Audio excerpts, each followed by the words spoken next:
Hey guys, let's get more news about Lakers, but first, don't forget to subscribe and leave your like. Austin Reaves shares his all-time starting five, includes 3 Lakers players. Austin Reaves made an appearance on Bustajack Golf recently, where he was asked to share his all-time starting five.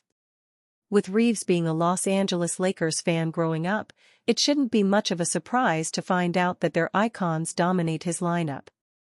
Steph, Curry, MJ, Michael Jordan, Kobe, Bryant, Bron, LeBron James, Shaq, Shaquille O'Neal, Reaves said. Even with the Lakers' bias, that is quite an impressive starting five.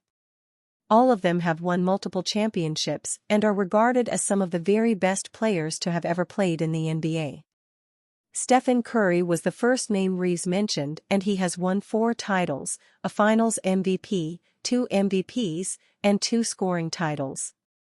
Curry is the greatest shooter in NBA history and has made a strong case to be regarded as the greatest point guard of all time as well. Michael Jordan was next, and he won 6 titles, 6 Finals MVPs, 5 MVPs, a DPOY, and 10 scoring titles. Jordan is still widely considered to be the greatest ever and, in my opinion, should be a lock to make any all-time team. Reaves then went with Kobe Bryant, who was his idol.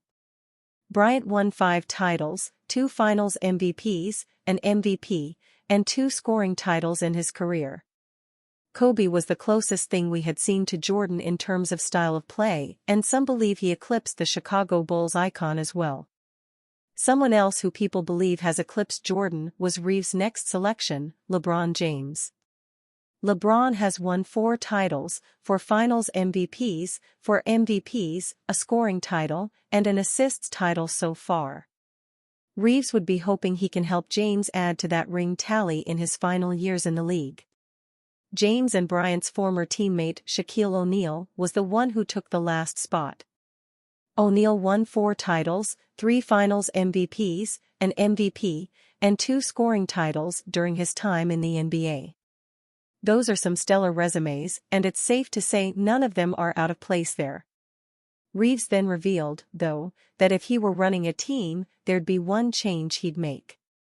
But if I'm running a team, I'm going Steph, Kobe, KD, Kevin Durant, Bron, Shaq, Reaves stated. All y'all old heads, just relax bro. No disrespect.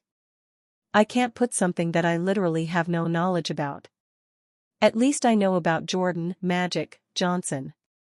It is quite interesting that Reaves would remove Jordan for Kevin Durant if he was running a team. I think Durant might well be a better fit on this team as he isn't ball dominant and can play within the flow of an offense. Jordan wouldn't be the one I'd remove for him, though, as Bryant would be the one who'd have to make way.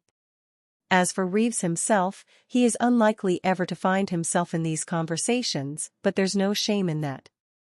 He looks set to have a long and productive career in the NBA, and that's quite impressive, considering he went undrafted in 2021. Reaves averaged 15.9 points, 4.3 rebounds, 5.5 assists, 0.8 steals, and 0.3 blocks per game last season and is looking to take another leap in 2024-25. How to watch Rob Pelinka and JJ Redick's Lakers press conference. Before the Los Angeles Lakers host their annual media day on Monday, September 30th to signal the start of the 2024-24 season, General Manager Rob Pelinka and head coach JJ Redick will host their own press conference on Wednesday, September 30th at 1 p.m. Pacific Time at the UCLA Health Training Center. Pelinka and Redick have not held a media availability since the Lakers introduced their 2024 draft picks Dalton Knecht and Bronny James, which was before NBA free agency even started. Since then, the Lakers have not made any moves as they will go into the 2024-25 season with essentially the same roster. The only changes are Knecht and James replacing Taurean Prince and Spencer Dinwiddie, who departed in free agency. The Western Conference looks to be even better this season, so the Lakers will be relying on internal improvement in order to get back in the championship conversation. They finished with the 8th best record in the West and were defeated in the first round of the playoffs a year ago. The hope is that replacing head coach Darvin Ham with Redick will lead to improvement as well, although the latter has never coached before at this level. With that being the case, it will be interesting to hear from Redick on Wednesday about the plans for his first training camp and preseason. With LeBron James and Anthony Davis coming off Olympic runs with Team USA this summer, Redick may need to ease them into training camp to ensure his stars stay fresh and healthy. If that is what they do though, then it will be harder to install Redick's playbook in such a short amount of time before opening night. As far as Pelinka goes, he will certainly have some explaining to do on Wednesday about why he did not make any moves to improve the roster.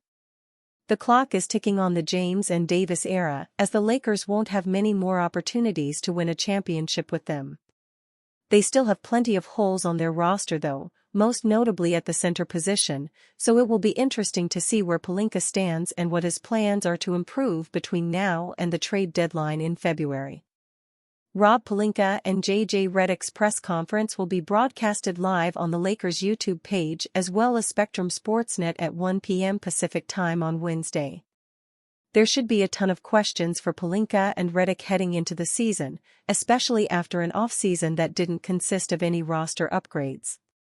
Two former Celtics cited as Lakers' potential trade targets. While the Celtics are leaning on continuity to become the first team since the 2017-18 Warriors to win back-to-back NBA titles, their arch-rival might poach a former member of Boston's core to help LeBron James and Anthony Davis return to championship contention. After going 47-35, finishing 7th in the Western Conference, and competing in the play-in tournament for the third time in 4 years, the Lakers weren't particularly active this offseason. Los Angeles added Dalton Knecht and Bronny James at the draft, but will mostly hope for last summer's notable signing, Gabe Vincent, to make the envisioned impact that a knee injury prevented him from having in the 2023-24 campaign. Max Christie and Jalen Hood-Schifino becoming key contributors would also go a long way for a team that enters this season relying more on internal growth than acquisitions. However, if that plan doesn't work and the purple and gold must pivot, Eric Pincus of Bleacher Report cites former Celtic Marcus Smart as a potential trade target. The Lakers need to improve defensively in the backcourt, notes Pincus. Smart is a strong, tough, physical defender with significant postseason experience. As for why the Grizzlies might part with him a year after acquiring Boston's former floor general? If the team hits a roadblock, Smart could become available at the deadline based on his age, salary, and position, as the team is heavily invested in Desmond Bane and Morant. Jaren Jackson Jr. will also be due a new deal starting in 2026-27. Pincus also lists Malcom Brogdon as a potential player of interest to the Lakers. The Wizards acquired the former sixth man of the year in a trade leading up to the draft that sent Deni Avdija to the Trail Blazers in exchange for Brogdon and the 14th overall pick. Washington also receives the second most favorable of Portland's 2029 first-round picks and 2 second-round selections. Brogdon averaged 15.7 points, 5.5 assists, and 3.8 rebounds in his lone season with the Trail Blazers. He also drilled 41.2% of the 5.1 threes he hoisted. However, due to right elbow tendinitis, he appeared in just 39 games, starting 25. As an efficient player on an expiring $22.5 million contract, if the former Rookie of the Year can stay healthy, he figures to have multiple suitors interested in striking a deal to bring him aboard. And you fan? What do you think of the situation of Malcom Brogdon? Leave your opinion in the comments.